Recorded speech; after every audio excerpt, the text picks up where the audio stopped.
All right, guys, we are back. This is the Shillan and Duffy show on the Sherdog Radio Network and the Loudmouth MMA Podcast Network. I am your host. My name is Keith Shillan. I am a writer for Sherdog.com. I'm also the executive producer of the Loudmouth MMA Podcast Network. We are recapping UFC Vegas number 10? Yep. This is also UFC Fight Nights help me out, Ben. 77. UFC, yeah, can we just stop counting those? Also, UFC Waterson versus Hill. The voice you just heard, of course, is my co-host. He is the senior editor of Sherdog.com. He is the great Ben Duffy. Ben, how you doing, man? I'm doing really well. It's been a packed weekend with a Bellator doubleheader and then UFC card. Just tons of fights to watch. There was also an LFA, so it's been one of those weekends where I just feel like I'm getting a tan from my monitors. Yeah. So I thought about combining, like doing the whole weekend recap, like doing Bellator and this card, but I'm gonna do something different. I'm gonna ask you a question that I didn't think it possibly could happen. Do you think we could do the show in under 1 hour? It's entirely possible. We have never done it. I know you've done it with Davison, but me and you, we like to talk more. We have never done a show in under an hour. But I think if there's ever been a card we can do in an hour, I think it could be this one. I feel like this entire card, like this time of this fights, I say that there's like what I call like a card filler. Like, oh, this fight is just a card filler. Like I put this, like they have 2 fights on contract. They need them to get fights. It's a card filler. Like, it doesn't really matter for the rankings. I feel like the entire card, for the most part, is just one gigantic card filler. How do you feel about this card? It delivered in terms of entertainment once things actually started going. Sure. But on paper, yeah, it was a big pile of nothing. So this card was absolutely cursed. It had dealt with injuries. It dealt with weight cut issues. It dealt with, obviously, COVID. Let me do it real quick. This is not necessarily in order, but this is some of the fights that got canceled. First was John. I shouldn't say first. I don't know the exact order, but John Allen was supposed to fight Ed Herman. Ed Herman instead ended up going against Mike Rodriguez. Ed Herman was supposed to, at one point, was supposed to fight Gerald Mearshad. Ended up being Mike Rodriguez. Alan Patrick was supposed to face Rodrigo Vargas. Ended up being Bobby Green instead. Roosevelt Roberts was supposed to fight Matt Favola. I think Matt Favola pulled out within 48 hours or something. It was something insane. Yep. He had ended up replaced by UFC newcomer Kevin Kroom to face Roosevelt Roberts. Frank Camacho was supposed to fight Brock Weaver. Instead, Brock Weaver faced Jalen Turner. Matt Snell botched the weight cut. According to his manager, passed out during the weight cut. While he passed out, he hit his head on something and got himself a concussion. So the old Hanan Barrow special. Yeah. So Matt Snell did not get to face Tyson Nam, though Tyson Nam has already been rebooked. And the main event originally was Thiago Santos versus Glover Teixeira, but Glover Teixeira tested positive for COVID-19, and the main event got scrapped. So instead, we got the main event that everybody has been clamoring for. Don't give me Khabib versus Tony Ferguson. Give me Michelle Waterson versus Angela Hill. I'm making a joke, Ben, but the fight actually delivered. The fight delivered, and I'm not going to say that I expected it to be as good as it was, but I expected it to be lively. It was encouraging that even though it was on short notice, that it was promoted to the main event. They both quickly agreed to make it a 5-round fight, because if 115-pound women cannot offer us impressive cardio, what the hell are they here for? And this fight was good to the last drop. The last round was high paced and exciting as any of the others, and probably the closest round. Yeah, it was a really good fight. What I love about ranked females is you never know where they're going to be on the card. Like this matchup could be the second fight on the card. Yeah, it could be like the opener of the card, or it could main event when it comes to either ranked females or ranked men flyweights. Who knows where they're going to be, unless there's a title on the line. In this case, they got the star treatment. They got the headline. So let's get right to it. It was an extremely close fight. I scored it for Angela Hill, and I looked at MMA decisions. I did not get to watch this. Well, I kind of watched this live, but I was. Long story short, I wasn't in the ability to send my scores into MMA decisions like I normally do.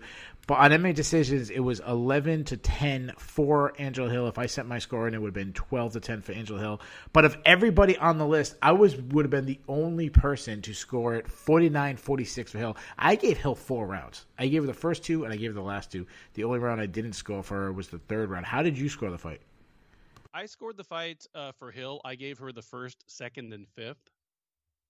So okay. I'm kind of with the 4th pack there that would have been 48-47 Hill.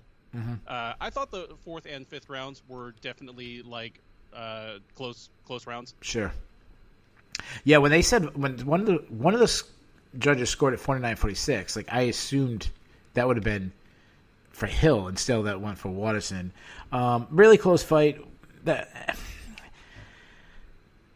Waterson was doing this thing where she was. This is why I scored for Hill. Waterson was fighting in spurts where, other than the 3rd round when she got a takedown and really controlled on top, like she would take large chunks of the round off and then just kind of like flurry, throwing like tons of combinations, but not really landing hard. Well, I felt like Angela was throughout the entire 25 minutes was landing like good shots for almost the whole time. I felt like I don't feel higher on Michelle Waterson, even though she got a win, than I did before. But I feel much better about Angela Hill in a loss. I'm bummed for Angela Hill. Yeah, me too. I don't know if we've been over this before, on our shows, but for quite a few years, she was on my list of scream at the TV fighters. Sure. Where I would just sit there and, by the end of the 1st round, I would realize that she's about to drop a decision to a fighter where she's arguably better everywhere than the opposing fighter. But just because of the Angela Hill thing where she wouldn't pull the trigger, I mean, it's not even fight IQ necessarily. It's just not doing enough. And this seemed to be the year she really started to put that behind her. She got, probably the best finish of her career. I thought should have beat Claudia Gadelha, who's like right on the cusp of the top 5. And then I thought, again, she should have beaten Waterson.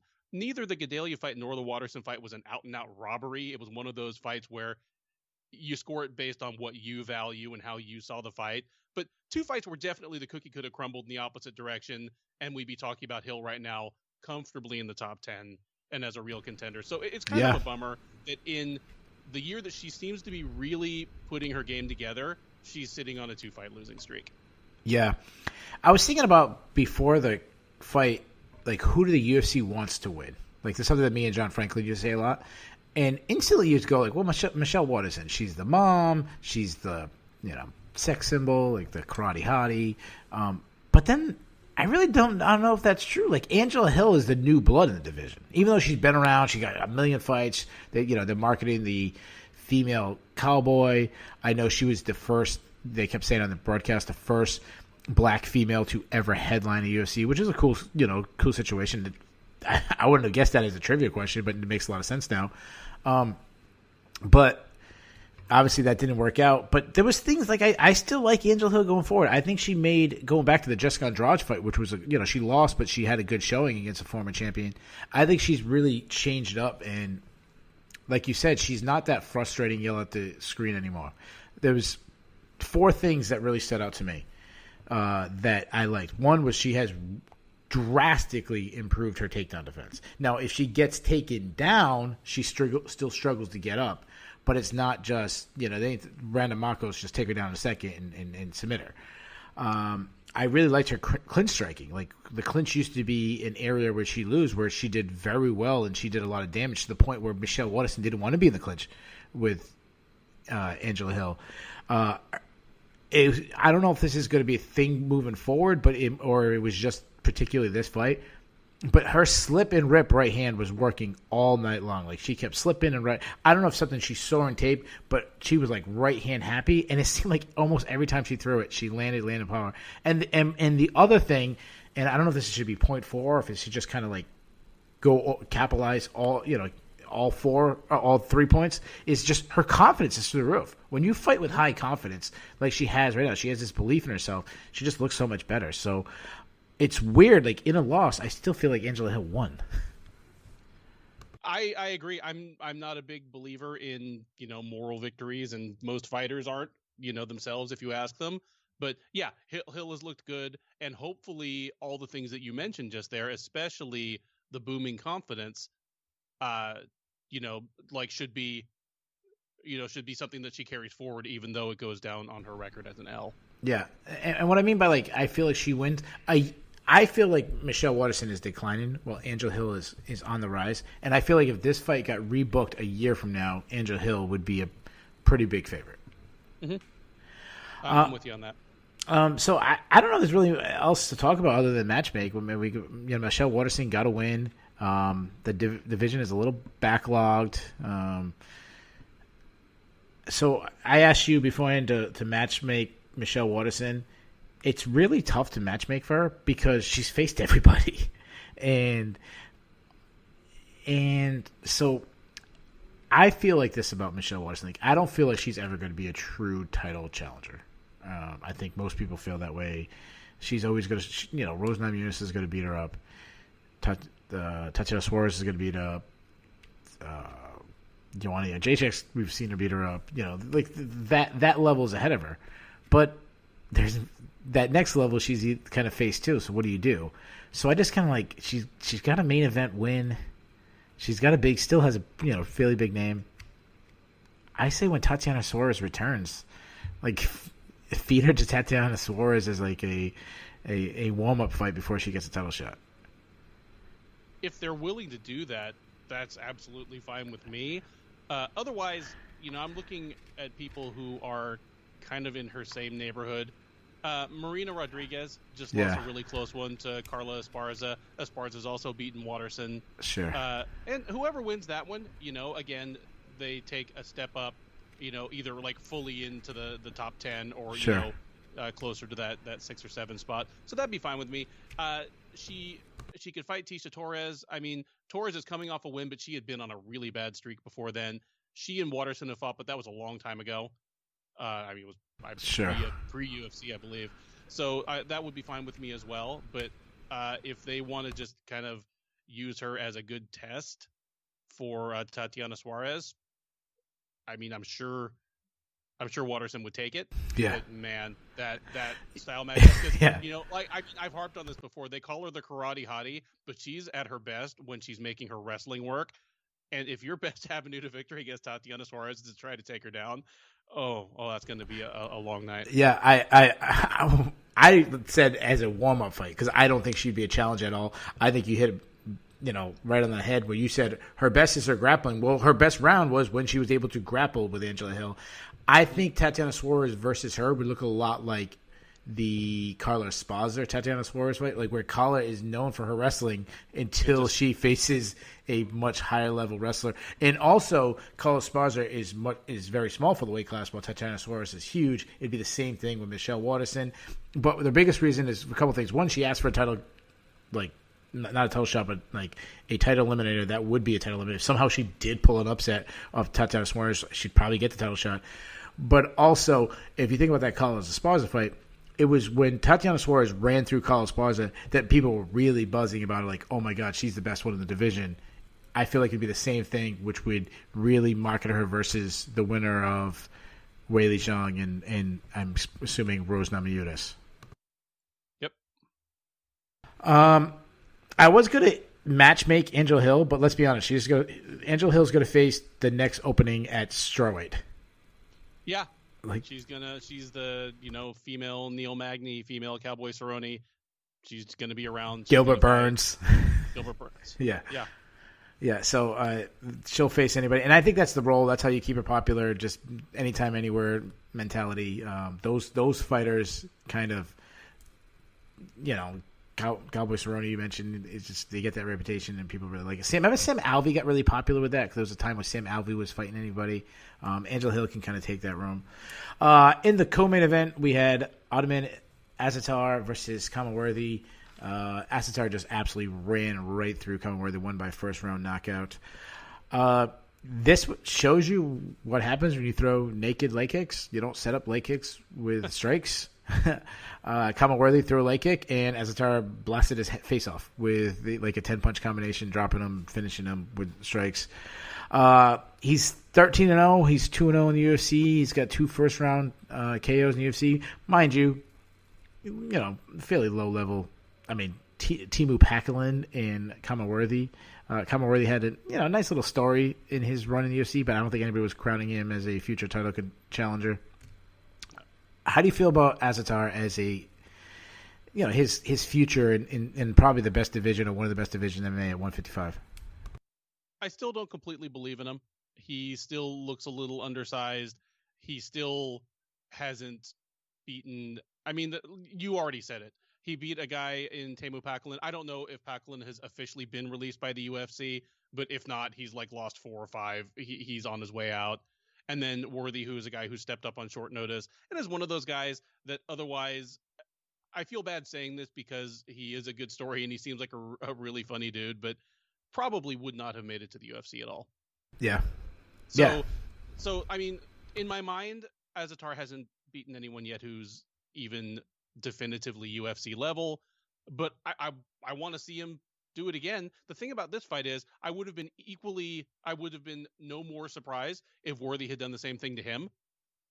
This felt like just one guy was going to spark the other, but it was Azatar, so let's see him take on the next guy, Yeah, and I think that's good for the UFC. I mean, the guy's 13-0, so that right there, like if you're going to market someone, that makes a big difference. I mean, look how they're doing the Adesanya Costa.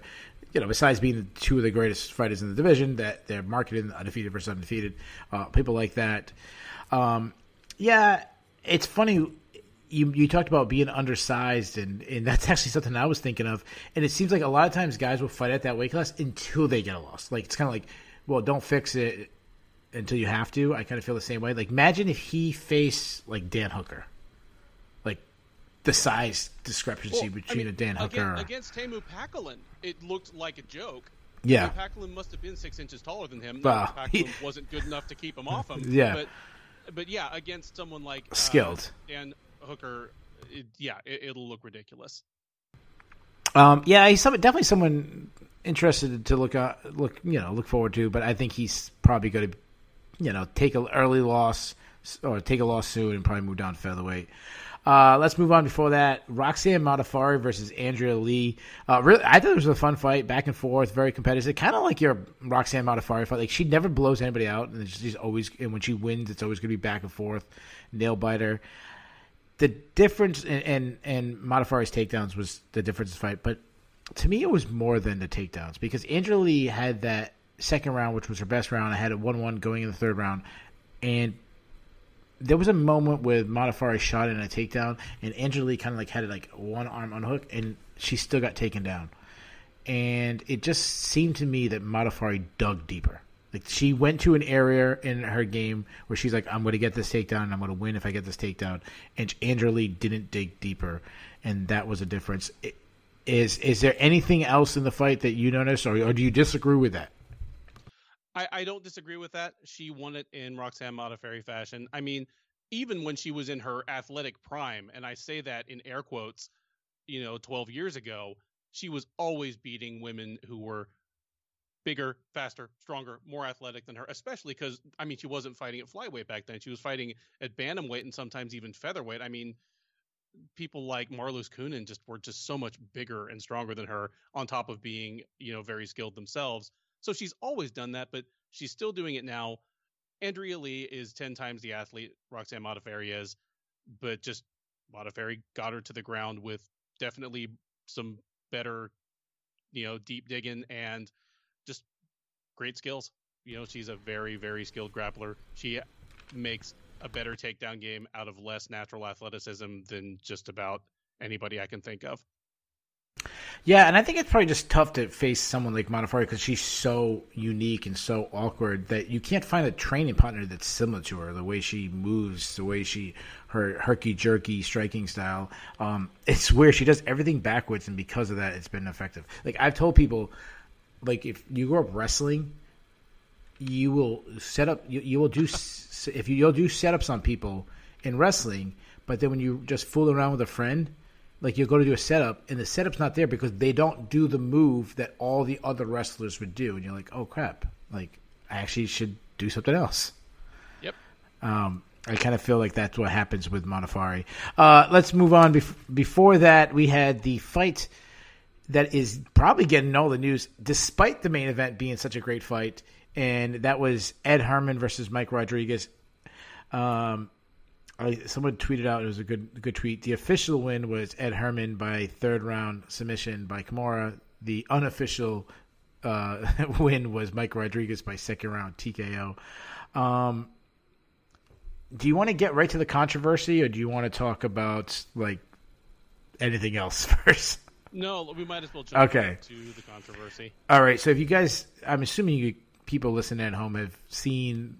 Why would they be watching a recap? But in case there's somebody out there who likes to listen to the recap before watching, Mike Rodriguez was teeing off on Ed Herman. In the second round, he was really attacking the body. He lands a knee clearly to the rib cage of Ed Herman. Ed Herman falls to the ground in a oh my god, like making the same face you would when you got hit in the nuts, knee in the nuts, because that's what happens when you get a liver shot. He crumpled up, and then the referee jumped in. It was,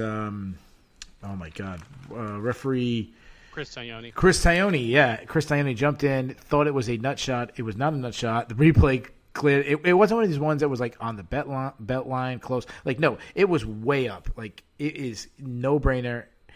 A body shot. Ed Herman curled up. Probably seconds later, if Taioni let it go on, Rodriguez would have followed up with strikes while Ed Herman was just stay in the fetal position and the fight would have been over. Instead, the referee lets Ed Herman recover. Ed Herman does a great acting job, but I don't know if he was acting. I mean, I shouldn't say acting. He was hurt, and then he took the next 5 minutes to recover. And then in the third round, Mike Rodriguez was teeing off one again. Looked like he's got a cruise to a victory. Went in for a kill on top. And Ed Herman pulls off a Kimura from the bottom. All right, so there's so many ways I want to go this. I want to say this first. So I live in New England. Mike Rodriguez from New England. There's a lot of people in New England, like Facebook friends, different people. Everyone's saying that this is the biggest screw job ever. I 100% agree that Mike Rodriguez got screwed. Mike Rodriguez should have got a victory. That said, it does not excuse him from getting Kimura'd to a way past his prime Ed Herman in the third round of a fight that he is way ahead, that he probably had a 10-8 round. Like, at this point, like, everyone is talking about the screw job and not the fact that, like, dude, his ground game sucks. Yeah. Obviously, he probably should have finished that fight in the second round. But even so, why did he not win that fight 30-26? Yeah, so let's talk about. So Kimura is a move that it is not one of the most popular submissions. It's very hard to get. Ed Herman started while on bottom. He ended up finishing, reversed it, finished on top, put the knee overhead, and did exactly how most people get the finish.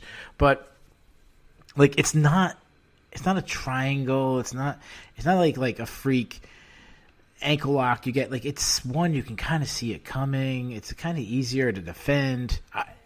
I'm trying to think of, have I ever seen a good grappler in MMA get tapped by a Kimura?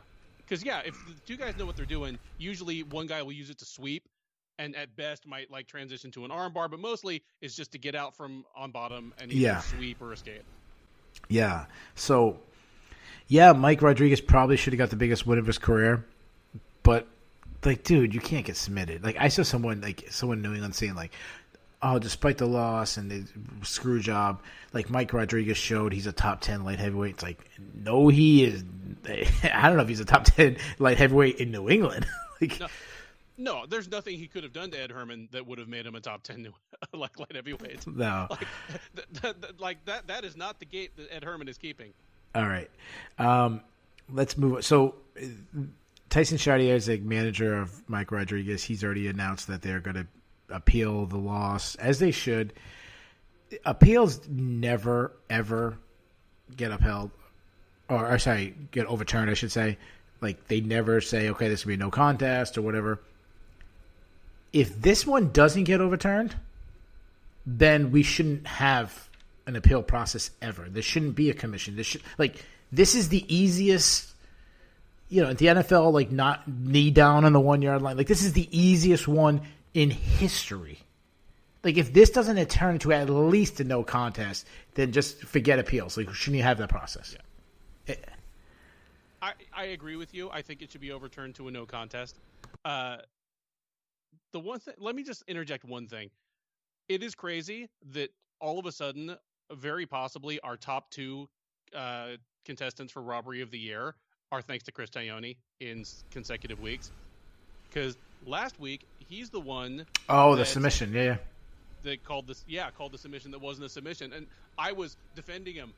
Yeah. The days after that, I'm like, you know what? He's really shown out pretty well for himself during this whole COVID era that we can hear exactly what the refs are saying and what they're doing. Sure. And no. Do you remember how about this? 2 weeks ago, I had Taglioni in my Bulls because he had two back-to-back weeks. He refereed a fight where a guy was losing greatly. It looked like he should have been stopped, let it go, and the opponent came back and won. And it was like, wow, that was a great job by him by not stopping the fight. Obviously, the fighter was still in it, and then he had bonehead moments. And this is why it's so hard to me when people say, like, this is a good referee and that's a bad referee. And this, because, like, every referee has these moments. Like, you could find unbelievable job by Herb Dean, and then you can just find unbelievably terrible jobs. It's such a hard job. Mm-hmm. It's a split second. He doesn't have the replay. He doesn't have that. But if this doesn't get overturned, I'm like, come on. One thing I do want to say, though, Ed Herman went down. It was probably over. Like, Mike Rodriguez probably would have swarmed him, or either that, Taglioni would have saw it was a body shot and said, nope, don't even bother hitting him. I'm stopping it. But there's still a chance that Ed Herman recovers. It's still a chance that Mike Rodriguez, instead of punching him, he jumps on him to grapple with him, and then Ed Herman submits him anyways. So we can't say that Mike Rodriguez definitely would have won. Nope. That's what the no contest is for. But this is like first and goal on the inch line. He's probably Mike Rodriguez is probably punching this thing in for a touchdown. Agreed. I mean, he's screwed either way, but if it continues to stand as a submission loss, he's doubly screwed. Yeah, and the reason why I'm using so many NFL references, it is week 1 of the NFL. It is Sunday, so that's probably NFL's on my mind. Ed Herman, he talked about in the post-fight interview, he's unsure if this would be the last time we see him. He looks bad. He looks slow. But Ed Herman, technically right now, is on a 3-fight winning streak in the UFC, which is like, dude, go out. Just retire then. Like, maybe they don't overturn it. You can end on a 3-fight winning streak because what's going to happen, it's going to end bad. Like, there's going to be a brutal, really bad knockout if he doesn't. Well, exactly. If he keeps winning, at least on paper, eventually they're going to have to give him a good light heavyweight, and that good light heavyweight is going to beat his brains in. Yeah. Like, I could see, this Anthony Johnson is supposed to come back, and everyone thought he was going, no. I'm not saying it happened, but everyone's saying, like, Anthony Johnson at heavyweight, but then there's talks about him, if he's coming back, he's coming back to light heavyweight. Like, you could make an argument that on a 3-fight winning streak, you should be the person to welcome back Anthony Johnson. Yeah, and then what happens is instead of Ed Herman retiring, Ed Herman is laying face down on on the canvas in it's like a big pool of blood, and we're saying, who the hell matched that up? That's why, like, just retire Ed Herman. Take the no contest, move out on a 2-fight winning streak. I don't know. Anything else to say about this? Really, no. I feel bad for Mike Rodriguez, but then when you get Kimura, I don't feel that bad. Before that, we had Bobby Green versus Alan Patrick. Bobby Green won a unanimous decision. To me, this was such an easy fight to pick. Like, this was a terrible stylistic matchup. Alan Patrick, in all his fights, he comes out like bat out of hell just to close the distance, to get a body lock, to get a takedown.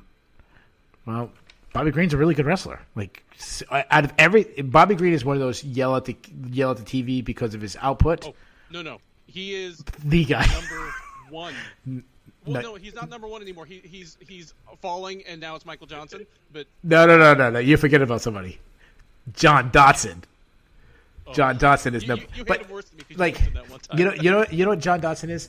It's like the UFC rankings where they have like the champion is not ranked, and then you have 1 through 10. Like that's Dodson. Okay. Dodson's that champion, and then everyone else you can rank 1 through 10.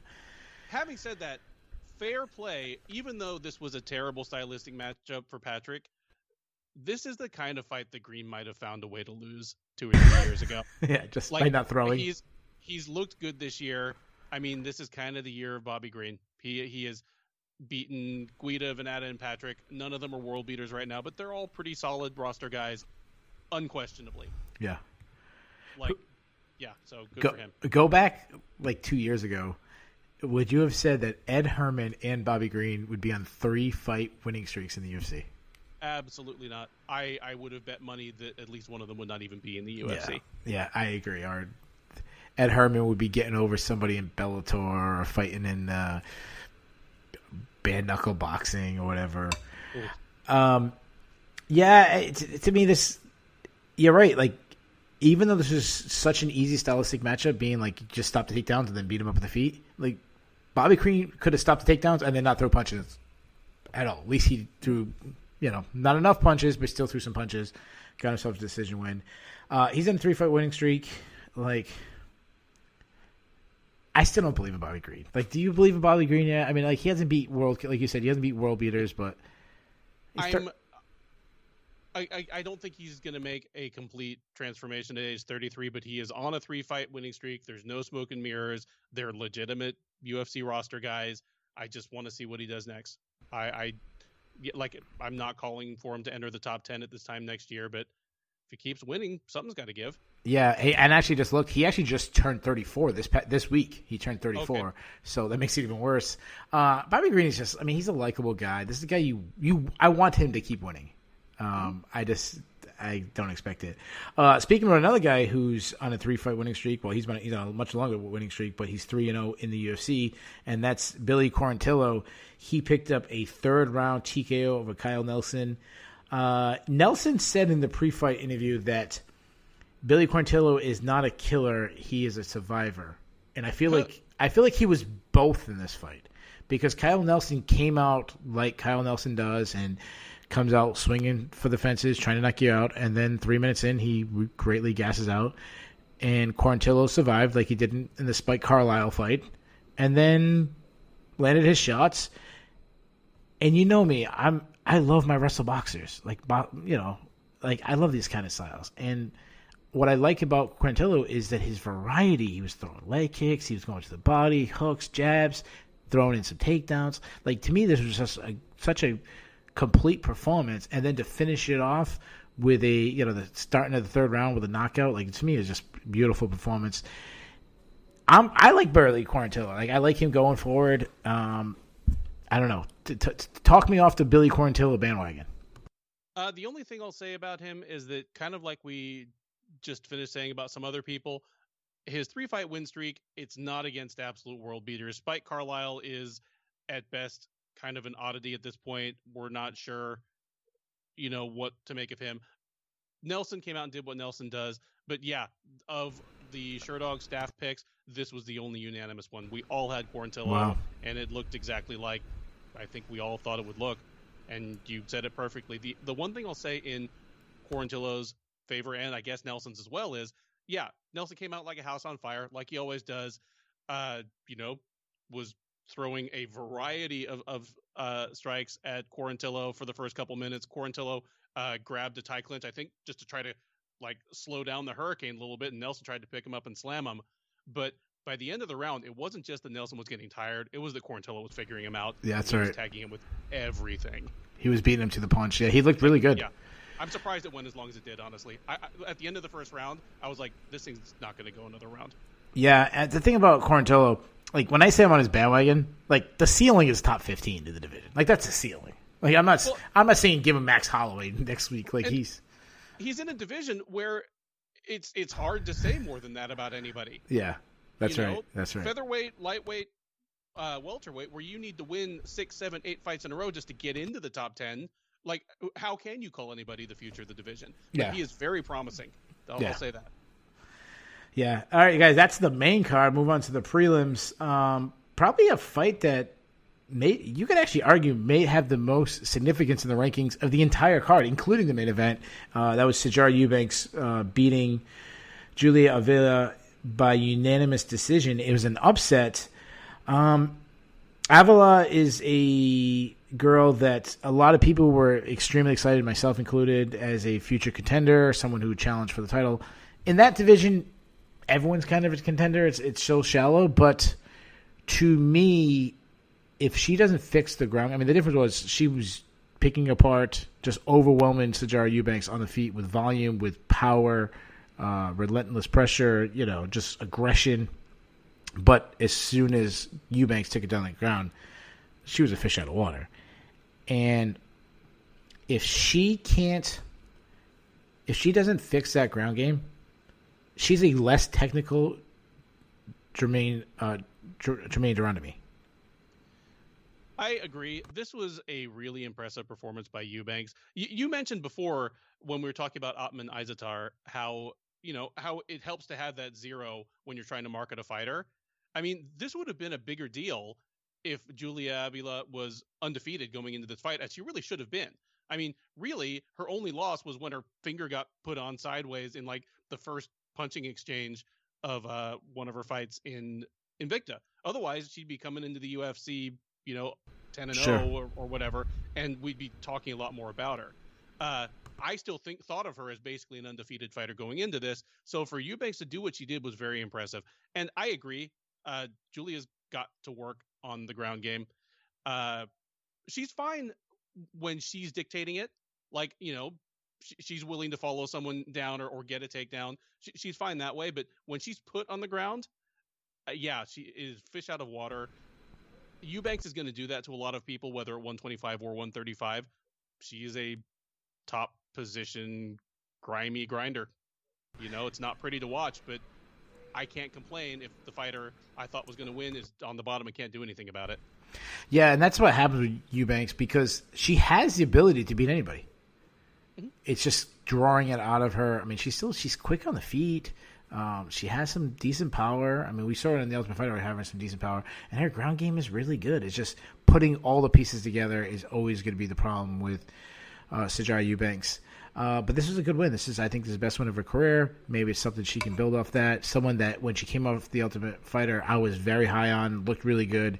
I'm still rooting for Sijara Eubanks. I think there's something there. And, I mean, I'm not giving up on Vail. And when I say Jermaine Durand, I just mean, what I mean by that is someone who's very dangerous on the feet and has a huge hole in the ground. I am not saying Avila is anywhere near Jermaine Durand on the feet. I'm using that example, so don't kill me. I was not high on Roosevelt Roberts on the Contender Series. Like when I did my previews, I was like, I don't see the sensation. When he came to the UFC, I didn't feel that good. He beat Yakovlev, and that was when I was like, well, that's actually a pretty good win. Maybe I was wrong about him. And then he's looked beyond terrible, and this one is really bad. He lost by first-round knockout to Kevin Kroom, who took the fight on like 24 hours notice, something stupid. Kevin Kroom he's fought everywhere. He's fought in every region. I've watched him fight in CES in person. Kevin Kroom is not a UFC level fighter. He is the ultimate journeyman, and I don't mean to insult this. I like when these journeymen win. I really do. Like, I like when these journeymen get their shots. I think it's cool, like, for the rest of his life, Kevin Kroom can say he was fought in the UFC, and that's what I thought it was going to be. Like, he'd lose to Roosevelt Roberts, he'd probably get another fight, lose again. But now he can say he not only did he fight in the UFC, he won by first-round knockout. First-round sub. It was a club and sub. He clubbed him and then grabbed the standing guillotine. I don't know what to say. Like, don't get excited about Kevin Kroom. Like, Kevin Kroom is not going to win many fights in the UFC. Dude, I'm so glad that you kind of know Kevin Kroom. Yeah. Like on a professional level, because this wasn't the first time he was rumored to be stepping into a card. It was either 1 or 2 weeks ago that he almost stepped in. And back then, Sherdog associate editor Jay Petrie and Jay does most of our LFA coverage, so he was very familiar with him as well. And he and I were both, I say this by way of apology to Kevin Kroom, because Jay and I were both laughing and just saying, even by the standards of the COVID era where the UFC is just needing to grab whoever they are, this has to be one of the worst UFC signings we can think of in a while. And not only did he get signed, he came in and completely iced a solid UFC roster guy. I mean, Roosevelt Roberts was like 4-2 in the UFC going into this fight, and his only losses have been to pretty good guys. And he was himself a guillotine specialist. Like, congratulations, Kevin Kroom, and I apologize for underestimating you. You know, when I saw you lose to Matt Bessette back in CES a couple of years ago, I was like, well, we'll never see Kevin Kroom in the UFC. But I was wrong. Yeah, I was there when Matt Bessette looked like Anderson Silva. Facing Kevin Kroom. I was there live. I mean, there was bloody war. I mean, Kevin was too tough for his own good, and I'm not bashing Matt Bessette. I think Matt Bessette, I might pick him over Roosevelt Roberts. You said we underestimated. Yeah, he's the kind of guy I'm surprised he hasn't made his way to the UFC this year. Yeah, there's a lot of things to that, but Kevin Kroom is you said that we underestimated him. I don't think we did. I think we overestimated Roosevelt Roberts. Like you said, Roosevelt Roberts is a UFC talent. I don't know if he is. I mean, he got caught. That happens. But yeah, this is a really bad loss for Roosevelt Roberts. You said lowest level of UFC and Kevin Kroom. Well, Kevin Kroom looks like freaking John Jones next to Roque Martinez, who got. Whenever I make one of those superlatives, it's always except for heavyweight. Yeah, that's true. So Alexander Romanov is a guy that a lot of people were very excited to see in the UFC. He beats, I believe his name is Roque Martinez. Roque. I apologize. By second round sub, by arm triangle. Romanov was a guy that. A lot of people are really high, and I think it has to do with that zero high wrestling, the Russian guy, But when I watched him on the radio scene, I was like, yeah, he's UFC level. He's not going to be top 15, if I match him against Alistair Overeem right now, Alistair Overeem kills him.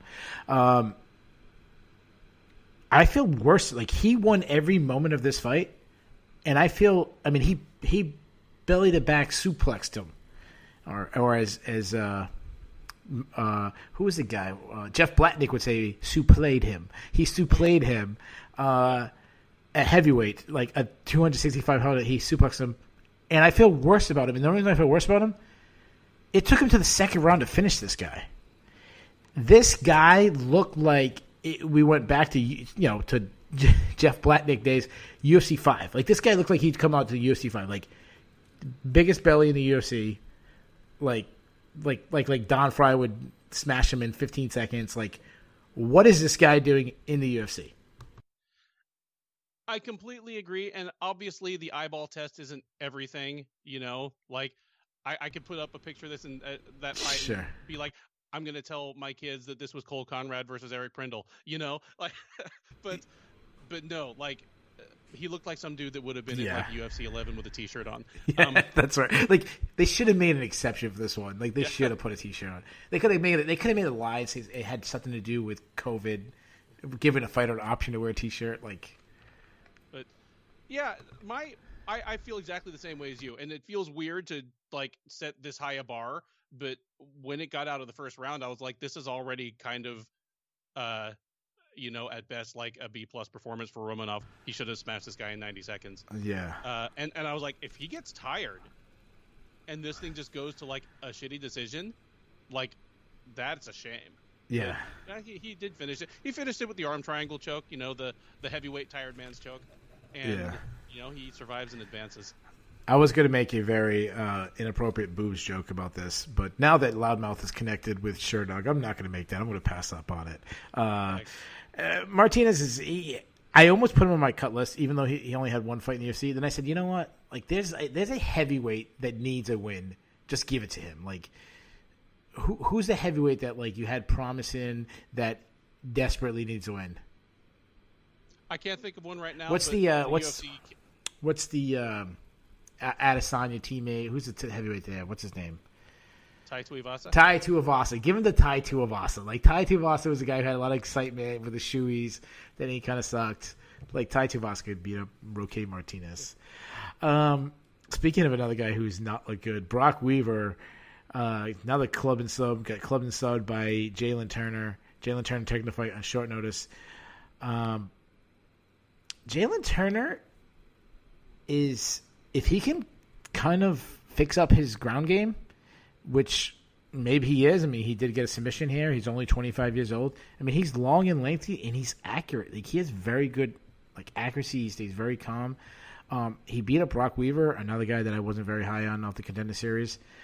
And don't worry, guys. There's been guys I've been high on that I completely got. I mean, I was all about Antonina Shevchenko. I was saying that she might be the better Shevchenko. So I'm not trying to toot my own horn. I've botched some really bad, but Jalen Turner, man, this is when you have that big an advantage on the feet. Like, this is how it should look. That's what I like about this. Like, I felt like if it stays on the feet, he's gonna smash him. Then he does. And that makes me feel better about a guy. Yeah, Turner is huge. If his body eventually just stops letting him cut to 155, he should be fine at welterweight. And I agree. He has power. He throws straight punches. He has nice kicks. And he's one of those guys that he's a good striker. He has his feet under him, sits down on his punches, so it doesn't look like he's wailing away, but everything's got a little bit of lead in it. And every time he hit Weaver, you could tell that Weaver felt it. Yeah, and he keeps his arms low, and because they're so long, he gets so much whip in it that it really does a lot of damage without even seeming like he's throwing it that hard, which is huge. One thing you talked about is his physique. He'll eventually have to move up. It's gonna happen. I feel it's gonna be like Dan Hooker. When you see Dan Hooker fight at 155. Shout out to Dan Hooker, who we got on this on this show twice today. But when you see Dan Hooker weigh in at 155, you're like, how the hell does he make 155? Then you're like, he used to be a featherweight. I feel like that's gonna be the same when Jalen Turner finally moves up to welterweight. We're gonna be like, how did he make 155? That's crazy. Yeah, good showing by Jalen Turner. Before that, Brian Barberino versus Anthony Ivy. Brian Barberino won by unanimous decision. I just felt bad for Ivy. Brian Barberino is a tough fight for everybody. Even if you're way more skilled than Brian Barberino, he's going to make it into a dogfight because he's so just freaking tough. He's going to make it dirty. He's going to make it you're going to in a fight when you face Brian Barberino. He hits harder than Anthony Ivy. He's a better striker, better grappler. He has relentless pressure. This was an absolute mismatch that, Anthony Ivy should not have been in this match. And Brian Barberino, punished him. Yep. I mean, Ivy is a guy from Texas that I'd seen fight in person a lot of times before he got the call from the UFC. And, yeah, I saw this one coming a mile away. And Barberina, I mean, you said it. He's so tough. He's such a scrapper. He's such an overachiever. I was thinking about it, and I think up until the Ivy fight on Saturday, I think I was surprised by every single one of Barberina's UFC wins.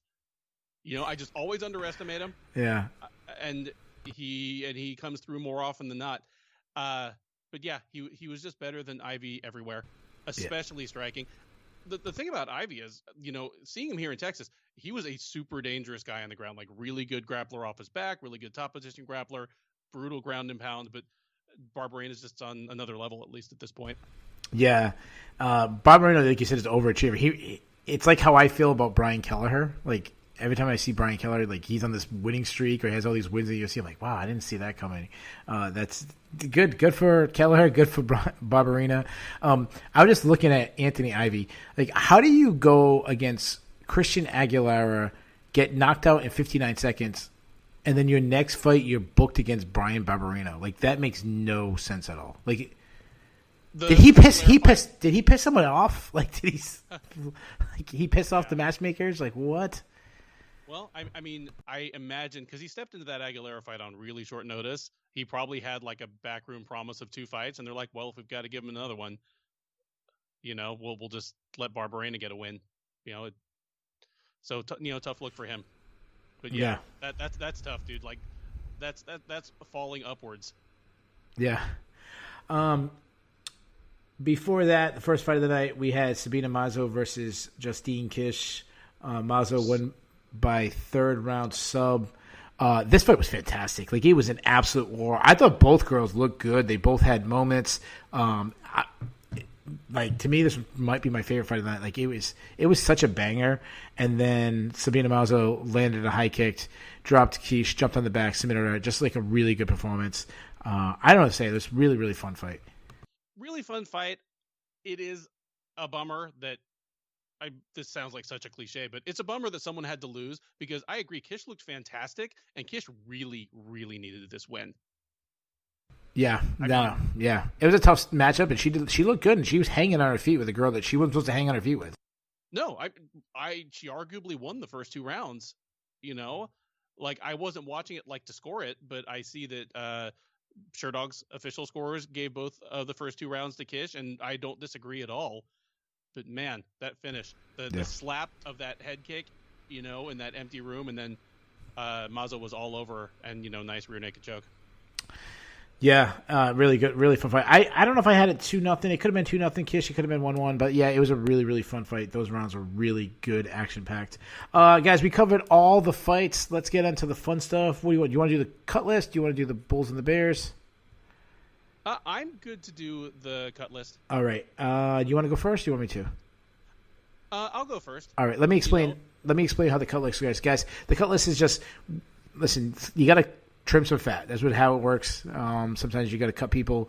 The way we do it, if both of us agree on someone getting cut, they go on the Shillan and Duffy cut list. We're not saying that they will be cut. We're just saying if we ran the UFC, they would. Also, you remember, just because we cut someone, we're not trying to talk shit about them. Also, you cut someone, that also opens up opportunities for other people. So, Mr. Duffy, who do you have for the cut list? I need to go with Anthony Ivy, and I feel bad saying this. 1, because I naturally root for people from my area, and 2, if he does get cut, there's every chance I'll see him in person at his next fight, and he can let me know what he thinks about my opinions. But you always forgive the short notice, first step up to the big leagues, but here, he took on Barberena and just looked completely outclassed.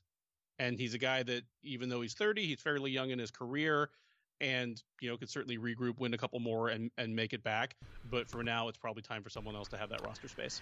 Yeah, I actually have him on the list too. I thought about not putting him on the list because it was Brian Barberena, and he shouldn't have been in this match in the same sense. But I also thought the same thing. Like, he probably should go back to the regional and get some wins. Maybe come back on like next season, the Contender Series, something like that. You had anybody else? No, that was it. I threw Brock Weaver on mine. I just don't think he's that good, and he lost his last 2. He looked terrible. Even the one win he got was a illegal knee disqualification. He was losing that fight. I mean, he easily could be 0-3 in the UFC. Yeah, but you didn't cut him, so Brock Weaver makes it another day. Let's do the Bulls and the Bears. Let's start. Let's keep it negative because we already went. I'll go first. Guys, if you don't understand the Bulls and the Bears is a stock market reference. Bulls is when the stock market is going good. So these are people whose stock is rising. Bears is when the stock market is going down. This is people who are falling. We can pick up to 3 people, kind of like hockey's 3 stars of the night. I will go first. So these are people who had bad nights. Stocks went down. My number 3, Julia Avila. I mean, this is a girl that was a big favorite against Sajara Eubanks. She's the one that I don't think people think we're going to beat Amanda Nunes, but would be challenging in the near future. And she looked terrible on the ground. Really bad loss. My number 2, Roosevelt Roberts. I mean, lost 2 in a row. Lost to a guy that I don't think should be in the UFC. On like the guy's taking the fight and without I know he's supposed to fight other people, but like 24 hours notice, not a good loss for Roosevelt Roberts. But my number 1 bull, referee Chris Taioni. 2 weeks ago, I had him on the bull list because of great stoppage, but he has had 2 weeks in a row not good. So Chris Taioni is the number 1. Bull. I'm saying this backwards. Bear of the week. These are the bad ones. So, Ben, who do you have on your Bears? I have literally the exact same 3. The only difference is I did the order that Taioni was the worst, then Julia Avila, then Roosevelt Roberts. Just Avila, this is not just a loss, but it's a loss where her limitations were definitely laid bare. And then laid bare, nice job. Yeah, thank you. Were laid bare and laid on top of her and punched her and threatened submission. So, and then Tayoni, who otherwise has had a pretty good year, just back-to-back robbery of the year candidates were like literally the official result that goes on to these fighters' records forever. Like he botched. So you're only as good as your last performance. That's a tough way to put it, but yeah. I feel like you'd be like, hey, take next week off or take 2 weeks off, then come back like 3 weeks from now and you'll be fine. But they can't. I know they can't. I just think like you feel like they should. Like if you like he's a pitcher that needs to get pulled, like go sit down for a little while, or like that hitter who's struggling, and all right, you normally play every day. We're gonna bench you today to kind of clear your mind. Let's go to the Bulls. I'll let you go, my man. Okay. Number 3. It's gonna be Sabina Masso. I mean, a fight that in history it will not go down how tough a fight this was for her. They're just going to be like, well, Kish lost 3 out of 4. Masso was supposed to destroy her, but it wasn't supposed to look like this. She showed a complete game. She showed toughness, resilience, cardio, and finishing ability once she had her opponent hurt. All things that you want to see out of a future title contender. And I'm not saying she is, but if she is, this is the fight I'll point to where I'm like, okay, that's the first time she passed a really hard test that told me that maybe she could beat top 10 fighters. Number 2, I am going to say Bobby Green. I already talked about it a little bit, so I won't belabor it, but just this is quietly turning into the year of Bobby Green. He's quietly won 3 fights in a row without any weird stuff going on, beating people he should beat the way he should beat them. And that doesn't sound like much to merit getting you on the Bull list, but if you think that, then you haven't seen Bobby Green very much. Plus, he has that like viral video going on with him where he calls his dad and does the nice speech about race and everything. So, yeah, it's a good year for him. Yep. And credit where credit is due. My number 1 Bull is Atman Azatar.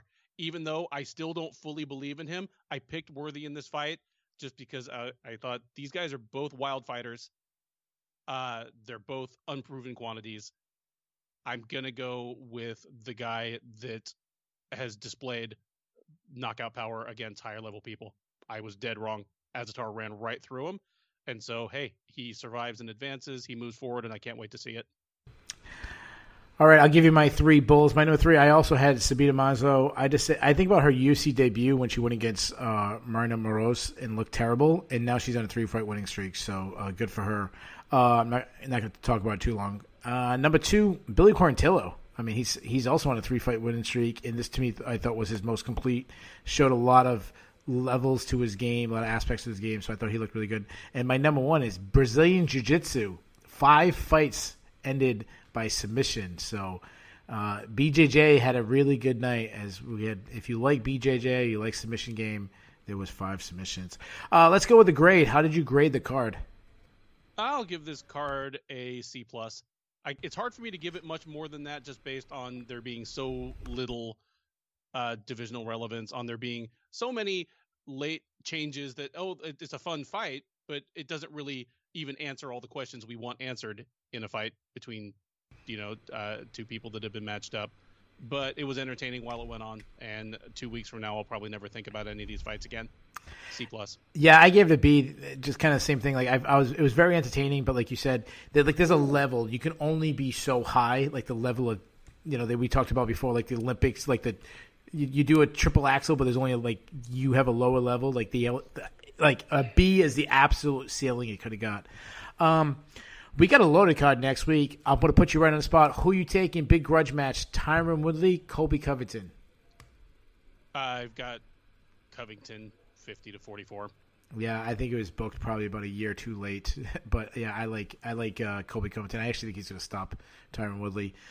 There you guys have it. We did it. We made it just under 1 hour. Hopefully that is the way when I add in the music. We'll be back next week. The UFC card. Tyron Woodley versus Colby Covington. See you then.